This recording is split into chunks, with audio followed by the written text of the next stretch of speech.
Sa ibang balita, pinangangambahan ng otoridad ang patuloy na dumadaming kaso ng AIDS sa lalawigan ng South Cotabato kung saan nasa 31 na ang naitatalang kaso dito. Para sa detalye, balitaan mo kami Aryan Ignacio.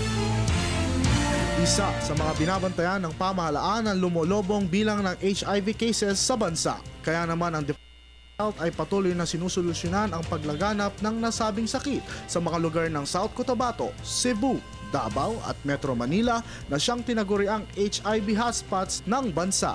Isa ang South Cotabato sa may pinakamaraming naitalang HIV cases. Umabot sa 31 bilang ng tinamaan ng sakit, kaya ang Integrated Provincial Health Office o IPHO ng South Cotabato ay naalarma ukol dito. Ayon kay Dr. Rogelio Arturido, IPO chief ng nasabing lalawigan, ay isa sa 26 ang isinailalim sa therapy treatment hub sa lungsod ng Davao.